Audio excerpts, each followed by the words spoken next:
Hi, I'm George from Scale Productions, and welcome to my review of Pink Floyd's The Wall. Admittedly, this wasn't really a movie I was planning on reviewing. I mean, I like Pink Floyd's music and all, but I've never really been their biggest fan. I do like a couple of songs from them, however, and funnily enough, those songs happen to feature on their 11th studio album, The Wall. This is one of those movies that, before I watched it, I always promised myself that I was going to see it. And when I came across it, there was something that interested me about it. So I decided when I found the video to do a review on this movie. As a matter of fact, I actually happen to own a copy of the album on vinyl. So I made sure to give it a listen before watching the film. Is it what I expected? And then some. But is it any good? Let's find out. The plot of the movie is about a drunken, washed-up rock star simply named Pink. The film focuses on the aforementioned character's emotional journey as he reminisces about his father's experiences in the war, his days at school, his present life, and he's been constructing a wall based around his memories. So yeah, it's pretty clear that the events of the film were directly inspired by the childhood and past experiences of the band's bassist, Roger Waters, and that the character of Pink is an allegory for Waters himself. The main problem that I have is that if you were to remove any context about Waters and judge Pink solely as a standalone character, he doesn't really feel like one.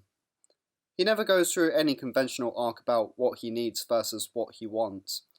Because of this, the film feels more like a series of disconnected events as opposed to a fully realised story, which in the context of an album makes sense, but as a film, it does feel a little bit more difficult to justify. I hear a lot of criticism about the film being pretentious, but I don't think that's the case. I define pretentiousness as thinking that it's saying something profound without actually having any artistic merit behind it. However, in this instance, I think that the artistic merit is definitely warranted. It is technically well made, with the cherry on top being the illustrations done by Gerald Scarfe, and I have to say they are pretty amazing, although they are also really terrifying at times.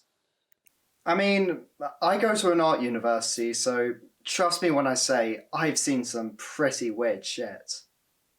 This is definitely up there. The film is directed by Alan Parker, who also directed Bugsy Malone and The Commitments. And if you've seen his previous work, you'll know that Parker is the perfect director for this type of film. He always has a talent of matching the music of the soundtrack with the visuals being displayed seamlessly, and that particular talent is very much present within this film. Maybe it's due to the fact that I am a musician myself, but I've always had a respect for directors like Parker and also Edgar Wright, who are able to incorporate musical elements into their films. My personal favourite part about the film is the editing. Not just with the film being synced in the music, but also how the abstract sequences are edited with the more mundane to exacerbate the metaphors. I must say though, when it comes to the Nazi symbology, they really hammered it home. Sorry. I couldn't resist. So in conclusion, despite the fact I'm not that much of a Pink Floyd fan, I really enjoyed this movie. While I do think that it's an admittedly difficult concept, making a film revolving around an entire album, I'd say that this film does it pretty neatly. While I do think it's difficult to see Pink as anything other than an extension of Roger Waters, I do think that the stuff that revolves around him makes for a captivating story in its own right. I think it goes without saying, definitely see this if you're a fan of the band, but I'd also recommend it if you're planning on getting into any form of art, be it film, music, or even animations.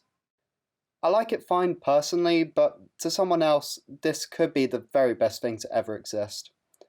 Give the film a watch and decide for yourself.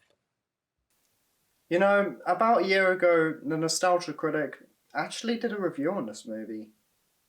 Maybe I should check it out. We need more victimization. There are no good teachers, not one, not even by accident. We need more stuff to rebel. Then again, maybe not. I wonder what Pink's opinion of this review would have been if he'd actually seen it.